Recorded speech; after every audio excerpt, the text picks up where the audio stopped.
এখন আমরা ইন্টারোগেটিভ সেন্টেন্সের ন্যারেশন চেঞ্জ কেমনভাবে হয় তা জানব।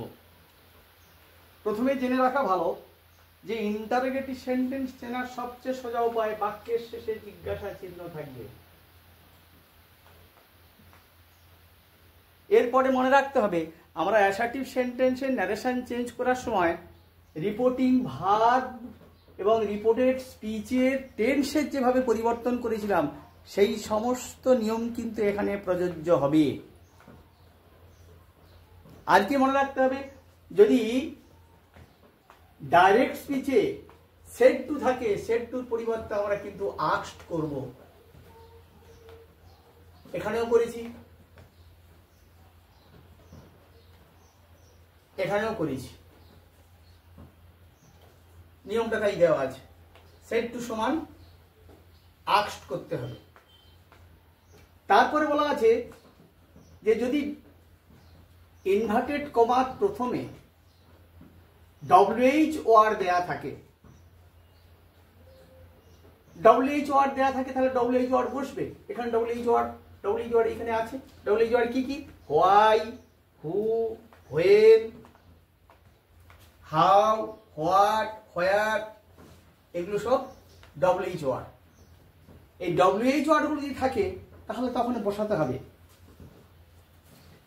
এখানে যেমন হাউ আছে, আমরা হাউ বসিয়েছিলাম। আর যদি WH ওয়ার্ড না থাকে, বলছি WH ওয়ার্ড যদি না থাকে সেক্ষেত্রে ইফ বা ওয়েদার বসাতে হবে। এখানে কিন্তু WH ওয়ার্ড নেই, আরটা কিন্তু WH ওয়ার্ড নয়, যার জন্য আমরা ইফ বসিয়েছি। কি বললাম আরেকবার একটু দেখে নিই, যে WH ওয়ার্ড থাকলে আমরা বসাবো। আর এই যে হু, মানে হাউ, কিন্তু WH ওয়ার্ড না থাকলে ইফ বসাবো। তারপরে কি করতে হবে? WH ওয়ার্ড বা ইফের পরে সাবজেক্ট বসাবো, তারপর ভার্বের পাস্ট টেন্স বসাবো। ছেলেরা এই জায়গাটাই ভুল করে, আগে ভার্বটা বসিয়ে দিয়ে পরে সাবজেক্ট বসায়। ওটা করলে হবে না, আগে WH ওয়ার্ড, তারপরে সাবজেক্ট, তারপর ভার্বের পাস্ট টেন্স। তাহলে দেখো, the man said to me who are you, তাহলে the man asked me, who বসে গেছে, ইউটা আই হয়ে গেছে, আর এর পাশে ওয়াজ হয়ে গেছে। Rita said to me, asked করেছি, তার Rita asked me, WH word how বসে গেছে, এরপরে ওল্ড বসাতেই হবে। এবার সাবজেক্ট হচ্ছে ইউ, মানে সি, এই ইউ মানে কাকে? রিতাকে বোঝাচ্ছিল, সি, আর এর পাশে ওয়াজ হয়েছে। আমরা বলেছিলাম এখানে পাস্ট টেন্স থাকলে এখানেও পাস্ট টেন্স হয়ে যাবে, আর এর পাস্ট টেন্স ওয়াজ হয়েছে। তারপরে কি না, এখানটায় দেখো যদি WH ওয়ার্ড না থাকে আমরা ইফ বসিয়েছি, সেট টু জায়গায় আস্কড বসিয়েছি, বি বসিয়েছি, WH ওয়ার্ড এখানে নেই, এখানে যেরকম ছিল এখানে নেই, যার জন্য ইফ বসিয়েছি। এরপরে সাবজেক্ট ইউ মানে আকে মি কে বোঝাচ্ছে, আই বসিয়েছি, আর এর পাশে ওয়াজ হয়েছে। তাহলে সংক্ষেপে আরো একবার নিয়ম, ইন্টারোগেটিভ সেন্টেন্সে সেড টু সমান আস্কড বসাবো। ইনভার্টেড কমার প্রথমে যদি WH ওয়ার্ড থাকে, এগুলো দেখে না যে WH ওয়ার্ড কোনগুলো, তাহলে তা বসবে। যদি না থাকে ইফ হবে,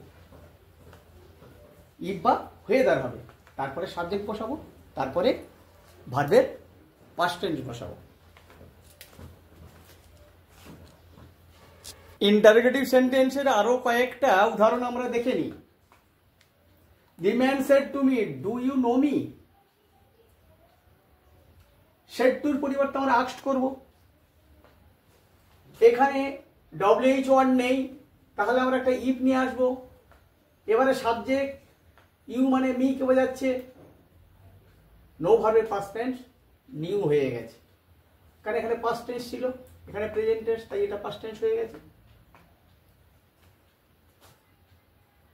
তাহলে প্রশ্ন জাগতে পারে যে ডু ভার্বটা কোথায় গেল? সবগুলো ভার্ব লিখেছি, ডু ভার্বটা কোথায় গেল? আর নিয়মটা হচ্ছে ইন্টারোগেটিভ সেন্টেন্সে যদি ডু ছাড়া অন্য কোনো ভার্ব থাকে সেক্ষেত্রে ডু ভার্বটাকে বাদ দিতে হবে। হলো দ্বিতীয় বাক্যটা দেখি, I said to my friend did you return my mobile. এক্ষেত্রে একটা জিনিস আমরা দেখে নিই, ডিড রিটার্ন, ডিড রিটার্ন এই শব্দটাকে আমরা একসঙ্গে রিটার্ন করে নিতে পারি। মনে করো আমাদের রিটার্নই ছিল, তাহলে ডিড শব্দটা বাদ, কারণ টু বা ডিড থাকে, আবার বাদ দেবো বলেছি। আর যেহেতু ডিড রিটার্ন আছে, রিটার্ন করে নিয়েছি, তাহলে এখানে কোন টেন্সে আছে? Past tense. এখানে সিম্পল পাস্ট বা পাস্ট ইনডিফিনিট, তাহলে সেটা কিসে পরিবর্তন হবে? পাস্ট পারফেক্ট টেন্সে পরিবর্তন হবে। পাস্ট পারফেক্ট টেন্সের নিয়মটা কি? একটা হ্যাড দিতে হবে, ভার্বের একটা লাস্ট ফর্ম করতে হবে। পাস্ট পারফেক্ট টেন্সের নিয়মই তাই যে একটা আলাদা করে একটা হ্যাড আনবো এবং যে মূল ভার্ব আছে তার লাস্ট ফর্ম করব। তাহলে কি হলো? আই আস্ক সেড টু সমান আস্ক করেছি, মাই ফ্রেন্ড রেখেছি, WH1 নেই, হি বসিয়েছি, সাবজেক্ট ইউ মানে আমার বন্ধুকে বোঝাচ্ছিল, হি করেছি। আর এটা যেহেতু সিম্পল পাস্টে আছে ভার্বটা, তাহলে এখানে একটা পাস্ট পারফেক্ট করতে হবে, অর্থাৎ একটা হ্যাড আলাদা আনতে হবে। এই ভার্বের লাস্ট ফর্ম কত? Return my mobile.